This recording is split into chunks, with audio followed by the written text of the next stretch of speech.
Bienvenue dans We IT Capable, là où nous mettons en lumière les architectes du changement. Ces leaders, ces entrepreneurs, ces visionnaires qui, par leur génie, leur résilience et leur audace, construisent l'avenir d'Haïti. Aujourd'hui, nous tournons vers un pilier souvent méconnu du grand public, mais surtout essentiel pour l'économie, les marchés de capitaux et l'investissement à long terme. Nous recevons un leader et un visionnaire, Robert Paré Jr., président du conseil d'administration de Profin. Le parcours de M. Paré est celui d'un pionnier. Après avoir consacré près de décennies au secteur bancaire, il a saisi l'opportunité d'une réforme légale en 2012. Il a donc fondé Profin, qui est devenue la première banque d'investissement agréée d'Haïti. Son objectif est tout simple, non pas refaire la finance, mais la faire autrement, en créant des solutions d'épargne et des produits de placement qui mobilisent le capital haïtien vers des projets créateurs de valeur et surtout à long terme. Son engagement, c'est l'éducation financière comme un élément qui est extrêmement reconnu. Et surtout, travailler avec la jeunesse et Haïti. Sous sa direction, Profin est devenu une institution cruciale qui développe les marchés de capitaux en Haïti, transformant ainsi l'épargne locale en investissement structurant pour l'économie. Nous allons donc explorer comment la finance d'investissement peut catalyser la croissance économique et surtout concrétiser l'esprit de We IT Capable sur le terrain. Bienvenue à We IT Capable, M. Paré. Merci d'être avec nous et de pouvoir partager quelques minutes ensemble pour discuter sur une thématique qui est centrale pour les Haïtiens et les Haïtiennes. C'est un plaisir d'être ici sur un thème qui nous tient à cœur parce qu'il faut bien que Haïti capable et capable de l'autre gens. Très bien. Alors commençons vivement dans le sujet. Vous parlez d'une finance autrement et ça fait partie de vos slogans. Et surtout, vous misez sur le thème de l'épargne locale et pas simplement sur l'investissement venant des capitaux étrangers. Nous savons qu'il y a à peu près 4 milliards de dollars qui circulent, qui sont soit dans des concurrents ou peut-être en dessous des matelas. Et c'est un actif qui souvent n'est pas utilisé comme un effet de levier, justement pour des investissements structurants. Comment pensez-vous, et je sais que vous le faites, mais comment vous voyez justement cette dynamique et comment capitaliser sur l'épargne nationale comme un levier d'investissement et de renouveau économique? Alors, la finance, comme tu sais, Xavier, c'est mettre en rapport les sources de fonds et les besoins de fonds. Et l'épargne, naturellement, est une source de fonds pour l'économie. Donc, elle se retrouve effectivement, les 4 milliards de dollars que tu as mentionné se retrouvent dans différentes formes de dépôts. Et donc, indirectement, finance déjà l'économie. Et c'est pourquoi nous disons la finance autrement, pas la finance nouvellement, mais une complémentarité dans ce qui doit exister pour renforcer l'existant. Donc, ça veut dire trouver les ressources qui peuvent permettre, à l'épargnant de faire fructifier son capital et donc assurer quelque part sa retraite parce que nous avons un système de retraite qui n'est pas suffisamment développé, qui ne garantit pas une sécurité sociale, notamment dans la vieillesse, qui est la période la plus cruciale dans la vie d'un être humain. Mais aussi trouver les moyens de rendre cette épargne utile. Utile comment? En la mettant à la disposition potentiellement de la création de valeur ajoutée. Or, il se trouve que les entreprises qui ont le potentiel de créer la valeur ajoutée, celles qui ont le potentiel de créer des emplois, de se substituer aux exportations, ont besoin de ressources de long terme, ce qui est encore plus crucial dans l'Haïti dans laquelle nous vivons, où les incertitudes créent des besoins qui sont beaucoup plus aléatoires et où on a besoin de ressources de long terme. Donc, quand on parle d'industrie créatrice de valeur ajoutée, on parle de l'industrie, de la manufacture, on parle de l'immobilier, on parle du tourisme, on parle autant de ressources qui ne peuvent pas s'accommoder uniquement du crédit bancaire traditionnel. Il est indispensable, il est nécessaire, mais il doit se combiner avec des ressources de long terme qui rendent d'ailleurs l'accès au crédit plus commode pour l'entreprise. Et ceci crée l'opportunité pour celui qui veut investir, celui qui veut faire fructifier ses affaires, de trouver d'autres alternatives à côté du dépôt bancaire traditionnel, d'avoir des sources pour faire fructifier ses avoirs et garantir donc cette retraite, que ce soit à travers des produits d'obligations qui offrent un rendement plus élevé que des dépôts, voire même devenir éventuellement actionnaire d'une entreprise. Et la vérité, c'est que le tout se retrouve dans la combinaison du tout qui permet de faire un balancement en fonction du profil de chaque individu. C'est un peu ce que nous faisons. Dit comme ça peut paraître facile, mais je t'avoue que c'est un parcours de longue haleine. Je veux revenir sur la thématique de l'éducation financière, parce que les conversations portent toujours sur les instruments et beaucoup de personnes ont du mal à comprendre. Mais avant tout, on doit penser à l'utilisateur et le client. Et un élément essentiel, et je sais que vous êtes porteur de ce message, c'est d'inclure financièrement les Haïtiens et les Haïtiennes via l'éducation financière. Et qu'est-ce qu'on dit par là? C'est de comprendre les instruments et les produits financiers au-delà d'avoir un compte bancaire. Et que, de par cette connaissance, on puisse, c'est pas simplement l'investissement, mais aussi avoir des assurances, se couvrir contre le risque, mais aussi démocratiser l'investissement. Vous en avez parlé beaucoup, et je voudrais vous écouter de qu'est-ce que vous voulez dire par démocratiser l'investissement, pour que ce soit pas simplement ce que l'on pense, que l'investissement vient des grosses fortunes, des grosses industries, des grosses formes de capital, mais aussi de l'haïtien, de l'haïtienne, à travers son épargne. Et ça, ce sont des éléments que vous êtes en train de capitaliser. Écoute, quand on a lancé Profin, très tôt, nous nous sommes rendus compte que sans une bonne base d'éducation financière, on ne réussirait pas notre pari. Parce que tout d'abord, nous avons un rapport avec l'argent qui est difficile. Peut-être que trop souvent, l'argent ceux qui sont devenus riches, ça a été l'argent facile et ceci est resté comme étant une sorte de perception, voire une sorte de tare. Donc d'abord, il nous a semblé utile de démystifier le rapport de l'haïtien commun avec l'argent, et en commençant de préférence par les jeunes, parce que c'est là qu'on peut créer aussi quelque chose de résilient.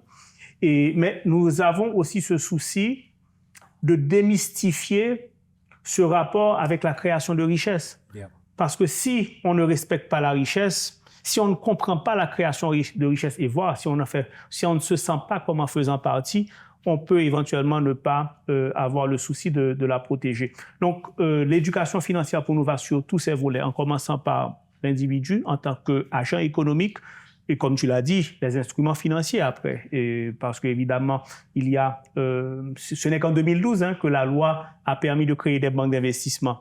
Donc forcément, les produits tels que des obligations, des fonds communs de placement, des actions privilégiées, des actions ordinaires, ça ne parlait pas au grand public. Et jusqu'à présent, ça ne parle pas encore beaucoup au grand public. Et ça va prendre du temps. Et c'est pourquoi des émissions comme celle-ci, ou simplement la création chez nous, par exemple, de canaux de diffusion, nous avons créé Profin TV. Nous créons aujourd'hui des capsules en créole pour rendre cet accès, non pas à ceux qui possèdent uniquement aujourd'hui, mais se dire aussi qu'à la vérité, on ne pourra pas créer cet Haïti que nous voulons capable sans créer aussi une classe moyenne qui passe par l'émergence d'une génération de revenus et de faire fructifier ce revenu et de créer une épargne de long terme. Parlons du digital. Parce que nous en parlons de la jeunesse, je vais passer au digital.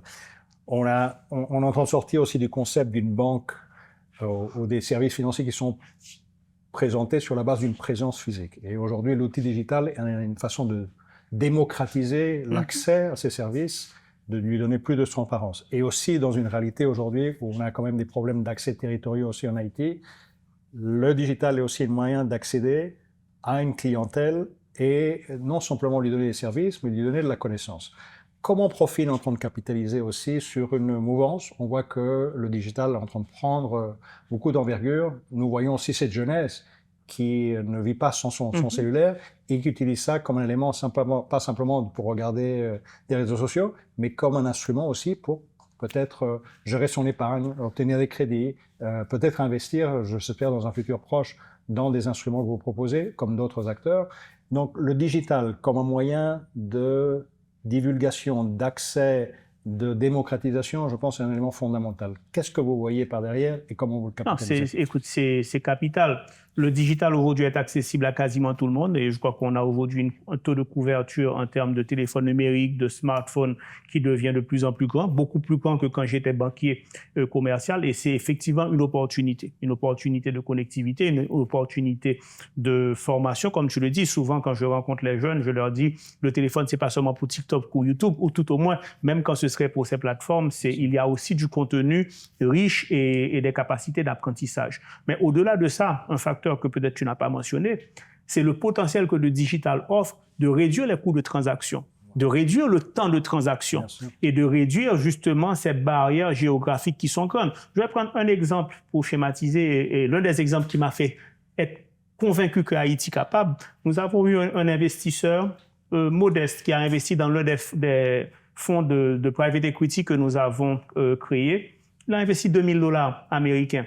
Et il était très fier. Il m'a dit qu'il reportait la construction d'une dalle de béton pour investir. Et il s'est senti fier d'être membre du secteur privé et actionnaire d'entreprises de production de hot dogs, production de salami, etc. Il le disait avec beaucoup de fierté. Mais ce monsieur, il se trouvait à Saint-Louis-du-Sud.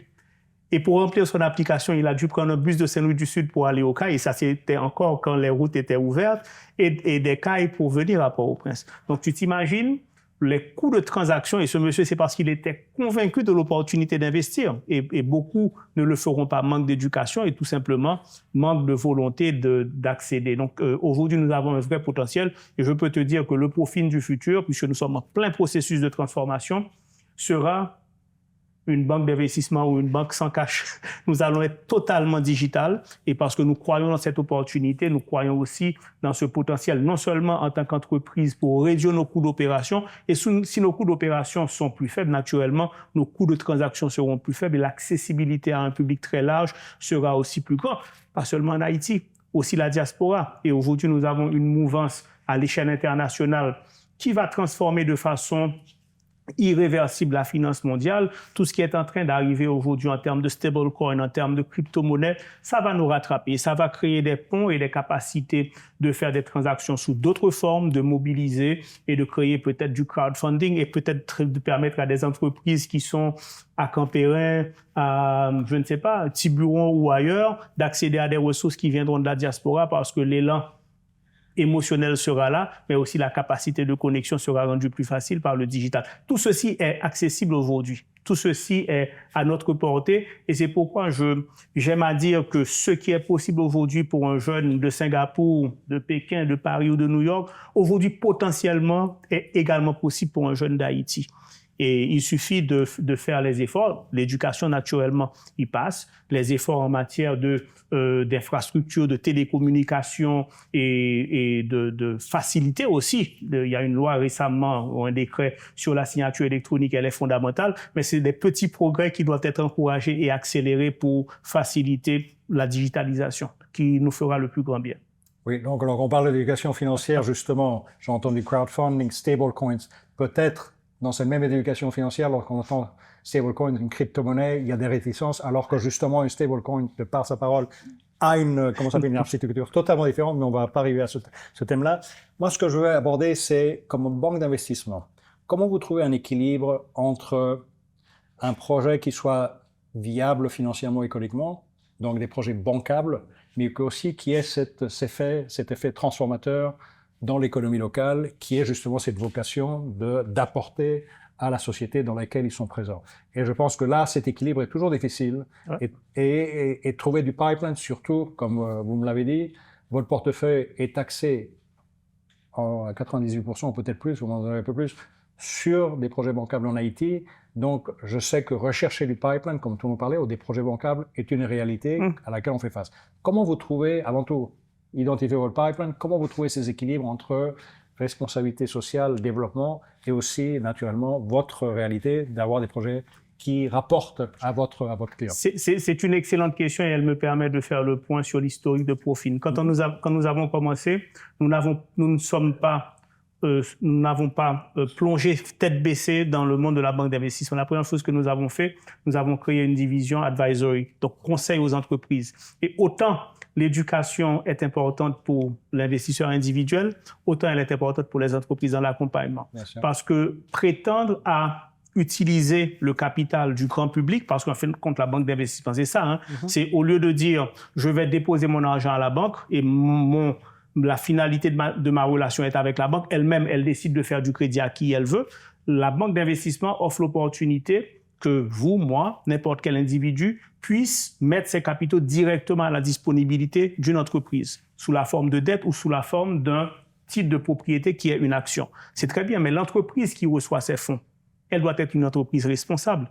Elle doit être une entreprise capable, donc ça veut dire une entreprise qui est formée, qui a un projet qui est viable, qui a une gouvernance qui est viable, qui a une organisation financière qui est transparente, qui la rend éligible. Donc, et c'est là que la création du pipeline est difficile. Convaincre d'abord des acteurs du secteur privé qu'il y a une opportunité à s'ouvrir, Donc ça veut dire déjà accepter que ce n'est plus une entreprise qui a un caractère familial, un caractère où je suis propriétaire, je fais ce que je veux, puisque maintenant les responsabilités sont partagées, l'information doit être partagée, et ça veut dire aussi qu'on doit être transparent, y compris fiscalement.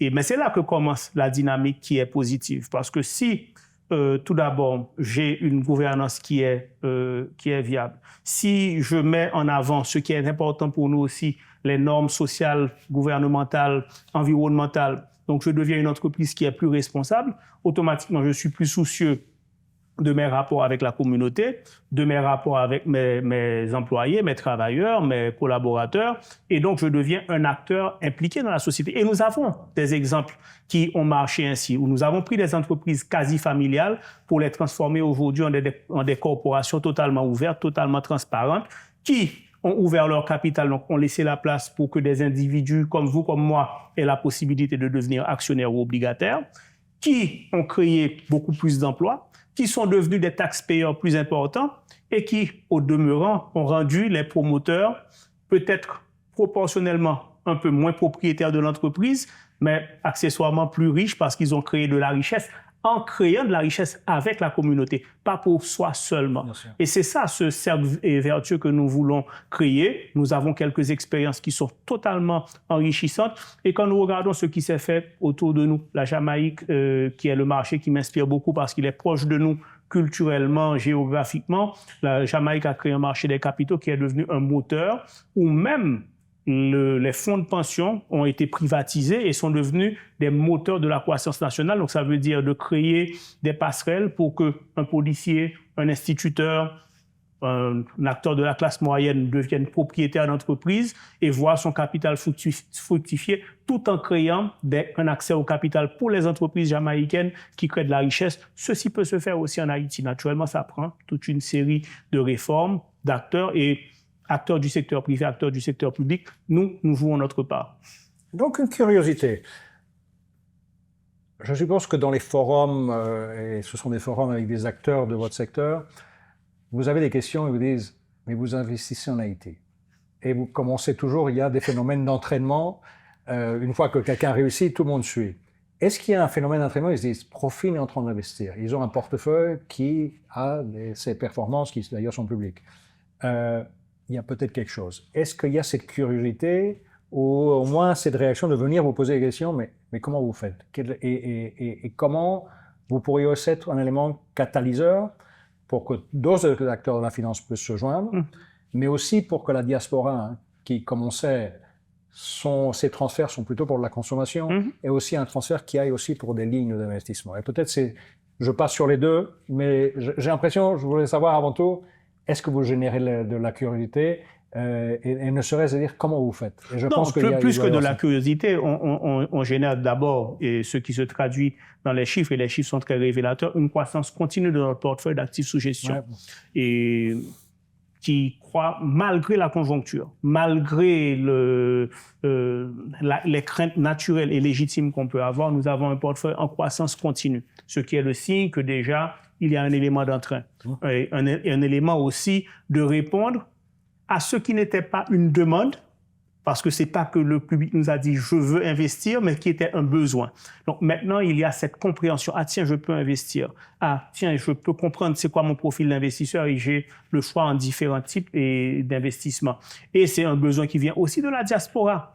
Je rencontre souvent, et très récemment encore, j'étais avec des groupes de la diaspora à New York, à Boston. Ils veulent investir, mais ils veulent des canaux qui soient des canaux sûrs. Ils veulent des canaux qui soient similaires à ce qu'ils rencontrent dans leurs activités d'investissement. Et naturellement, ils ne veulent pas le faire seulement par un souci de saupoudrage, mais par un souci d'être des investisseurs actifs qui comprennent qu'il y a des risques et que le risque à Haïti est naturellement plus élevé, mais que aussi les opportunités à Haïti sont plus élevées. Et pour finir sur l'effet d'entrain, paradoxalement, nous nous sommes retrouvés avec une croissance plus forte dans les derniers mois qu'avant. Pourquoi? Les frontières se ferment.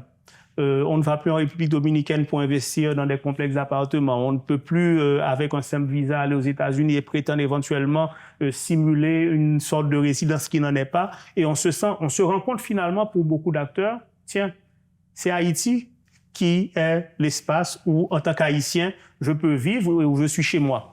Donc, ce sentiment de, mais tiens, si on commence à créer quelque chose qui est différent, on peut éventuellement investir, mais ça prend naturellement que ce soit un effet d'entrain global. Et Xavier, j'aime à dire, et je ne fais que répéter, un ancien collègue, membre de notre conseil d'administration, qui m'avait dit un jour une parole qui est restée gravée dans mon esprit, ou pas qu'à riche pour corps. Tu ne peux pas être riche tout seul. Si tu veux commencer à créer la richesse, et peu importe l'échelle où tu te places, il faut penser à cette richesse qui est créée autour de toi. Et aujourd'hui, ce qui est, moi, l'un des discours que je tiens à mes partenaires, et oui, je suis dans des forums du secteur privé, de la société civile, je dis le premier KPI, le premier indicateur qu'on devrait se mettre aujourd'hui comme point de référence pour dire est-ce qu'on progresse dans le bon sens, allons créer une classe moyenne qui soit plus vivace, qui soit plus nombreuse. Parce que déjà là, ce sera le signe qu'on fait des choses dans le bon sens. Parce qu'on ne peut pas créer une classe moyenne sans créer des emplois, sans créer des universités, sans créer des espaces de santé, sans créer un système qui donne accès à l'immobilier et simplement l'envie de rester. Parce que nous avons produit une classe moyenne nombreuse, mais qui a migré. Donc, je pense que si le secteur privé, plus que de se regarder avec un regard autocentré sur lui-même pour se dire comment je peux améliorer la gouvernance d'entreprise, ce qui est très bien, il faudra bien passer par là. Mais s'il regarde autour de lui pour se dire que c'est la classe moyenne qui va consommer, c'est la classe moyenne qui va être mes employés qualifiés, c'est la classe moyenne qui va être demain mes dirigeants d'entreprise, eh bien, là, on pourra créer quelque chose de nouveau. Donc, tu vois, tu m'as invité à parler finance et subitement, je me retrouve à parler autre chose parce que la vérité, la finance, ce n'est finalement qu'un outil pour créer de la richesse. Et à partir de là, il faut se demander, la richesse, c'est quoi? C'est seulement le monétaire ou la sécurité, c'est de la richesse. L'éducation, c'est de la richesse. La simple envie de rester chez soi et d'avoir le sentiment de paix ou d'émancipation personnelle, c'est aussi de la richesse. Et pour nous, c'est tout ça la richesse. Et on va continuer à en parler. On parle de classe moyenne. Et on ne peut pas dissocier la création de cette classe moyenne avec le dividende démographique haïtien, dont on a la grande partie de la population haïtienne est jeune.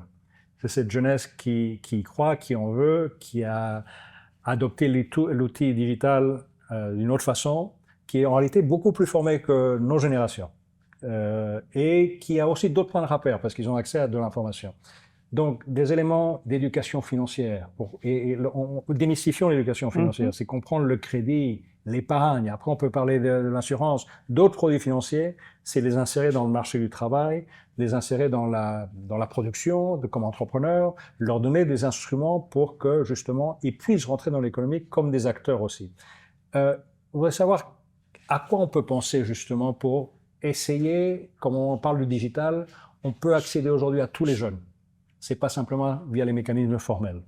Comment on peut donner ce coup de pouce, cet accès à ces jeunes pour leur donner cette confiance? Moi, je me permets de citer un cas, comme je travaille aussi dans cette thématique, et je suis ravi qu'on en discute. On travaillait dans un pays avec des jeunes où on crée des produits financiers adaptés à leurs besoins et qui avaient un élément d'éducation financière. Et j'avais demandé d'avoir une réunion avec ses clients. Un jeune lève son bras et il me dit « Vous êtes arrivé trop tard dans ma vie ».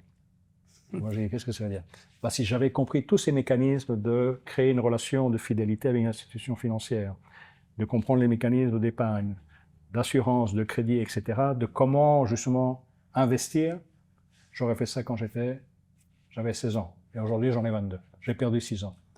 Deuxième personne, et je m'arrête là, qui lève son doigt et me dit « Vous savez, dans notre pays, si tous les jeunes comprendraient ça, on aurait un autre pays. » Donc, je voudrais savoir qu'est-ce que ça provoque, et je pense que ce sont des éléments de levier, mais aussi, comme institution financière, profine, je suppose que vous regardez une clientèle jeune. Et ça, c'est un élément inéluctable que je voudrais bien que tu traites. Avant même de regarder la clientèle, nous regardons les citoyens, et tu le dis, nous avons une opportunité unique.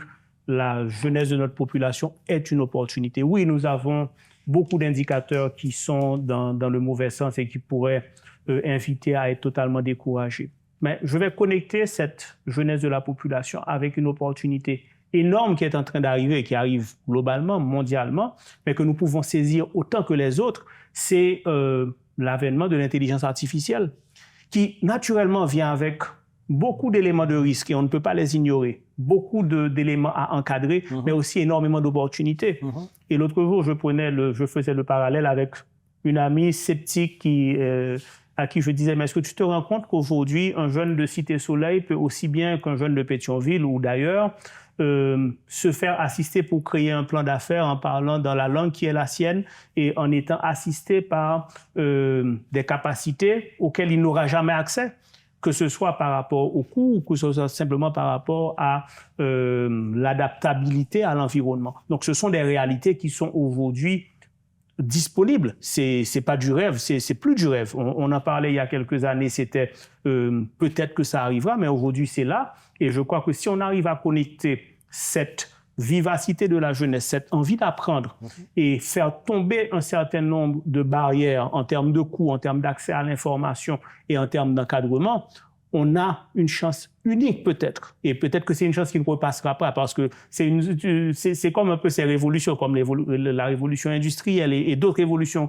qui sont arrivées dans la vie de la planète. C'est un moment unique qui nous arrive à un moment où nous avons bien besoin de rebondir. Naturellement, ça prend aussi au niveau étatique et au niveau de la communauté de manière générale qu'il y a un certain nombre de décisions qui soient prises. Il y a une fracture numérique qui est importante. Il y a un accès à l'énergie qui est aussi un problème. Donc si, oui, on veut rendre le numérique et l'intelligence artificielle plus accessible, ça prend un certain nombre de conditions auxquelles il faudra s'appuyer. Mais je prends ce moment comme étant un moment unique, que ce soit au niveau de l'éducation, dans le système éducatif traditionnel et en dehors du système éducatif traditionnel pour créer. Et je crois que, comme l'exemple que tu as pris, aujourd'hui, un jeune Haïtien peut créer une entreprise, créer un cadre, s'éduquer, s'informer et mettre en place les bases d'une entreprise solide. Et pour revenir à une question que tu as posée plus tôt, comment mobiliser les ressources vers des projets, mais il faut déjà que les projets soient viables. Et souvent, ce qui manque,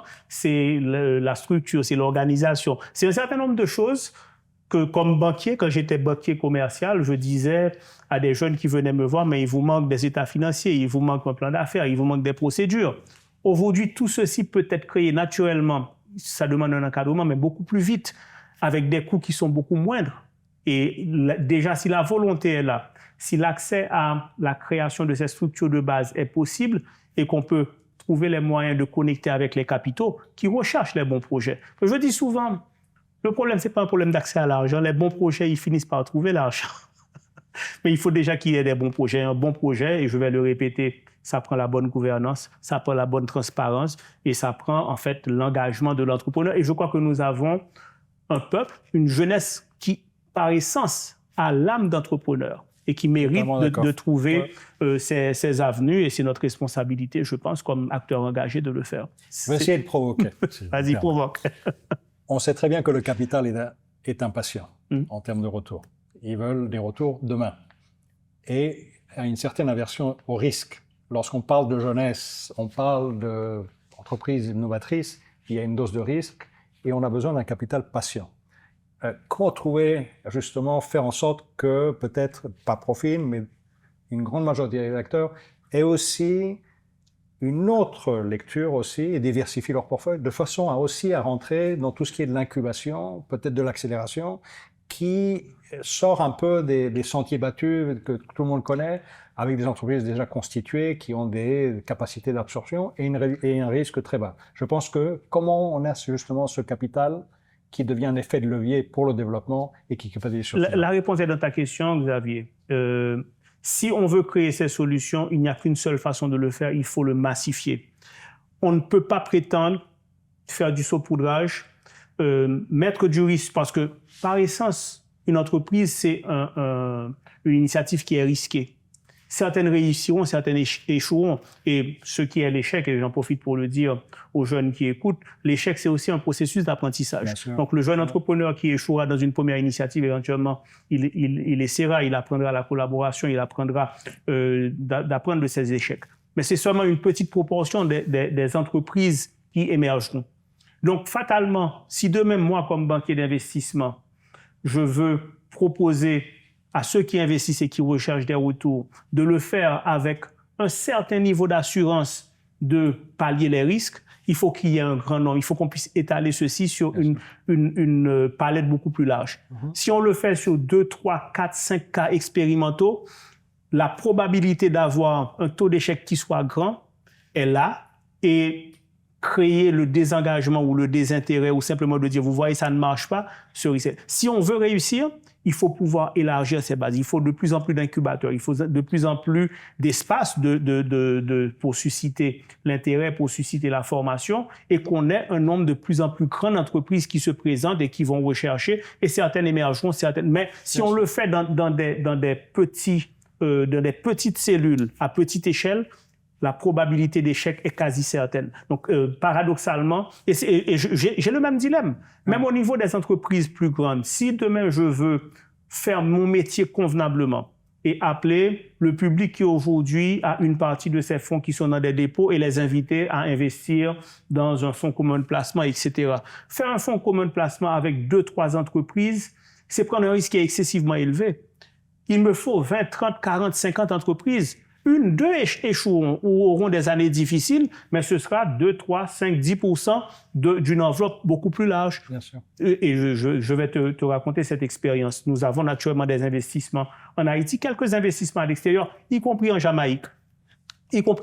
Nous avons créé un fonds d'investissement qui a une certaine composante caraïbéenne. En nous disant, et je vais utiliser le terme créole, Haïti s'était glissé. Donc, Haïti présente des éléments de risque qui sont nombreux et c'est toujours bien de diversifier, y compris géographiquement.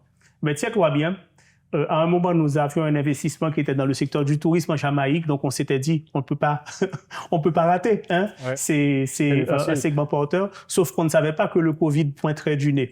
Eh bien, il s'est trouvé que cette année-là, les investissements dans ce secteur ont été des investissements avec des retours négatifs. Okay. Tandis que l'effet Covid ayant créé des opportunités pour les entreprises locales, celles qui étaient des producteurs en Haïti ont eu des facteurs de succès. Donc, en fait, c'est pour dire que le risque doit être balancé dans les domaines au niveau géographique, dans les domaines d'activité, la nature, le commerce, l'industrie, les services, etc. C'est cette diversification de risques qui rend le risque soutenable. Donc, moi, je suis demandeur, preneur d'un nombre beaucoup plus large d'entreprises. D'abord, celles qui existent, pour leur dire, ouvrez vos esprits, ouvrez vos entreprises et faites-le avec un sens de responsabilité. Pas simplement pour se dire, ah, là, il y a des ressources que je peux aller prendre sans contrainte. Non, il y a des contraintes. Il y a une responsabilité à prendre. Et plus on en aura, plus ce sera des ressources qui vont coûter, au bout du compte, moins. Mais ce seront aussi des ressources qui vont créer un dividende social, qui vont créer ce sentiment au niveau de la communauté. Je fais partie de ce cercle. Je suis moi-même acteur du secteur privé. Je respecte cette richesse parce que j'en fais partie. Alors, parlons à la diaspora et aussi à l'épargne nationale. Une diaspora qui peut-être ne veut pas venir ici avec certains transferts, mais aussi une épargne nationale qui préfère aller sur des produits financiers dans les marchés plus structurés, avec des produits à moins risque. Qu'est-ce qu'on peut leur dire? Pour leur dire, investissez ici en Haïti.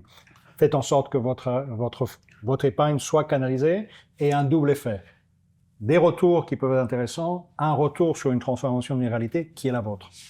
Écoute, ce qu'on peut leur dire, c'est commencer comme nous l'avons fait, en commençant par l'éducation et en présentant les différents types de produits. En y allant progressivement, parce que je ne suis pas convaincu qu'il faille bousculer les choses. Et en prenant une jeunesse, une population plus jeune, commencer avec celle-ci pour lui apprendre aussi quelle est celle qui peut prendre le profil de risque le plus élevé. Quand j'ai un horizon d'investissement qui est très long, j'aime à dire, ma mère, je la conseille en investissant de façon très prudente. Mes enfants, je leur suggère d'investir de manière beaucoup plus agressive. Donc, forcément, quand on a un horizon qui est plus long, on a une capacité d'exposition au risque, on a même une sensibilité au risque qui est beaucoup plus faible. Donc, c'est une opportunité pour nous d'embrigader les jeunes beaucoup plus tôt.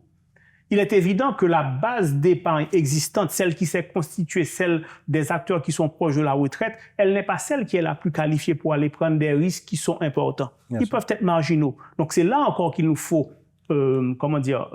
capitaliser sur cette jeunesse, l'éduquer, lui donner accès aussi à ces produits. Et pour lui donner l'accès, et ça c'est l'une des choses sur lesquelles nous travaillons incessamment, c'est aussi réduire le minimum d'investissement pour commencer. Mon rêve, c'est que demain, un étudiant de n'importe quelle université d'Haïti puisse commencer en se disant « Je vais commencer à investir avec 1000 gouttes, je mettrai 100 gouttes ou 500 gouttes tous les mois ou tous les trimestres et je pourrai garder une discipline, créer ce réflexe d'investir, éventuellement prendre des profils de risque qui seront un peu plus risqués, entre guillemets, mais avec un potentiel de rendement qui est plus grand. Donc, tu vois, c'est cette mixité dans la nature des acteurs. Et tu as parlé de la diaspora. La diaspora aussi veut investir. Certaines fois, par sensibilité émotionnelle. Je rencontre par exemple beaucoup de médecins haïtiens de la diaspora qui ont un sentiment de culpabilité, qui me disent « je suis devenu médecin, aujourd'hui éventuellement je suis sur le papier millionnaire et je l'ai fait grâce à l'Université d'État d'Haïti, et ce qui pratiquement ne m'a rien coûté.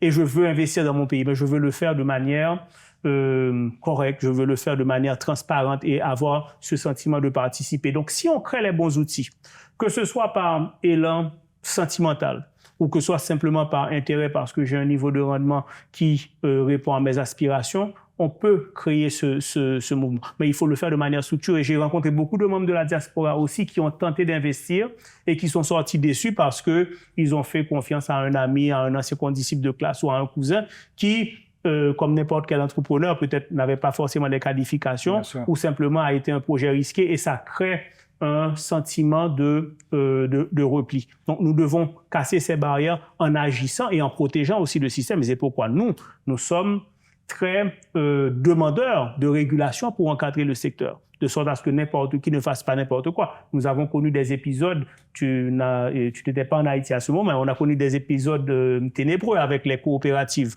où malheureusement des composants du secteur financier ont été utilisés à mauvais escient et ont laissé un goût amer à la bouche et ça prend du temps à reconstituer ceci. Nous sommes très jaloux, non pas de notre périmètre, au contraire, je voudrais voir un nombre important d'entreprises comme la nôtre. Le marché potentiel est très grand. Par contre, nous voulons que tous les acteurs qui rentrent dans ce sérail le fassent avec ce sens de responsabilité et de respect des règles, parce que la finance, ça prend aussi des règles, non seulement pour standardiser les approches, mais aussi s'assurer que l'argent, l'avoir, finalement, c'est de ce dont il s'agit, est géré avec responsabilité. Qu'est-ce qu'on peut dire au capital sur peut-être des potentialités non révélées, ou peut-être qui ne sont pas apparentes, mais qui sont là, en termes d'investissement à des épargnants, des entrepreneurs, des investisseurs de plus grande échelle, à la diaspora? Il y a tout, j'ai l'impression on voit la pointe de l'iceberg en termes de projets bancables. Mais il y a en réalité de facto beaucoup plus que ça. Sans rentrer dans les détails, mais quels seraient les messages qu'on pourrait passer, disons que avec certaines conditions sur de bonne gouvernance, de sécurité, qui serait un élément catalyseur, mais il y a aujourd'hui d'autres opportunités qui sont là, ne serait-ce qu'en diversifiant les approches dans le territoire. Et on sait que c'est un territoire qui a différentes réalités. Pas tout le pays souffre les conséquences qu'on souffre en la capitale. Qu'est-ce qu'on peut dire pour peut-être attirer l'attention en disant oui, il y a des pôles, oui, il y a des points d'accès. Quels seraient les derniers messages que vous voudriez passer à notre public? Disons que pas simplement Haïti capable, mais Haïti est investissable. Il faut bien d'abord dire que tous les investissements ne sont pas faits pour tout le monde. Donc, pour le public général, il faut bien s'informer et il y a une chose essentielle, et ça c'est un message que je donne à chacun, il faut connaître son profil d'investisseur. Et ça c'est le genre de choses que nous faisons bien chez nous, d'aider l'investisseur à se découvrir en tant que profil. Maintenant, découvrir les vrais potentiels, ça prend de mettre aussi des infrastructures. Et certaines fois, certains risques pour être révélés prennent un encadrement. Et c'est là que l'État, les partenaires, les amis et même la communauté financière a des efforts à faire pour laisser les potentiels se révéler ou les aider à se révéler en réduisant éventuellement les risques. Ça prend certaines fois des programmes d'accompagnement, ça prend de l'assistance technique, ça prend même des fois des fonds de garantie. Donc là, il y a effectivement différents espaces à créer pour susciter la création de nouveaux pôles de création, de créativité, qu'ils soient régionaux ou qu'ils soient dans des domaines en particulier. Mais quand on regarde de toutes les façons le niveau où nous sommes en termes de création de richesse, le potentiel pour grandir est excessivement grand. Et là, il faut le faire aussi en étant conscient de l'environnement dans lequel nous sommes, mais aussi de tous les potentiels qui se créent. Donc, en fait, mon message est surtout pour les jeunes, pour dire profitez de tout ce qu'on a évoqué en termes d'accès aux informations, d'accès à la connaissance et d'accès aussi à une intelligence qui est accessible et plus accessible aujourd'hui pour tous, pour en tirer profit et créer de plus en plus d'entreprises et aller chercher justement ce capital qui éventuellement, et ça je dis éventuellement, c'est pour être prudent, qui éventuellement recherche des potentiels de création de richesse et richesse que je vous invite aussi, le jour où vous serez un entrepreneur à succès, richesse à partager. Un dernier message, et je veux insister là-dessus. On a parlé d'un jeune qui aujourd'hui peut accéder à son cellulaire, prendre ChatGPT ou une autre DeepSeek ou une autre interface et développer un plan d'affaires, faire une étude de marché, on peut déjà faire ça, faire un pitch, développer des vidéos de pitch. Et ça, ce sont des instruments qui libèrent l'entrepreneuriat. Qu'est-ce qu'on leur dit à ces jeunes? Sautez sur votre cellulaire, lancez-vous. Qu'est-ce qu'on peut leur passer pour leur donner la confiance et dire que l'opportunité est juste en face d'eux? Et aujourd'hui, il y a cette opportunité avec la technologie qui s'annonce. Et peut-être c'est un train qui passe. Est-ce que s'il passe, si on ne le prend pas, on va le perdre? Alors, c'est un train qui passe, mais il faut prendre le bon train et il faut prendre aussi les bons wagons. La première chose, et ça, je vais commencer par les réserves. Il faut faire attention à ne pas tomber dans la facilité, dans le plagiat. C'est créer un plan d'affaires, c'est facile. Ça veut dire qu'on peut demander effectivement à ChatGPT ou à n'importe quelle intelligence artificielle d'écrire un plan d'affaires. Bien sûr. Mais est-ce que ceci traduit les vrais potentiels de l'entreprise? Est-ce que ceci traduit la capacité qui a été acquise par l'entrepreneur? Pas forcément. Et c'est là qu'il faudra que les jeunes fassent attention à ne pas prendre l'intelligence artificielle comme étant une solution toute faite qui crée les potentiels. Parce que l'entreprise, c'est du travail, c'est des risques, c'est des heures acharnées, c'est créer les marchés, c'est créer la confiance, c'est créer une marque, ça prend tout ça. Donc, l'intelligence artificielle est là comme une opportunité sur laquelle il faut s'appuyer. Elle ne va plus jamais remplacer l'entrepreneur. Donc, je veux d'abord insister sur ces préalables. Et l'un des conseils que je donne, et souvent aux jeunes, et je vais en profiter pour le faire, développer l'esprit de collaboration. Développer les contacts, les réseaux. Et parce que dans ces espaces, il y a encore beaucoup à apprendre. Parce que peu importe l'intelligence artificielle qu'on pourra créer autour, rien ne va remplacer les rapports humains.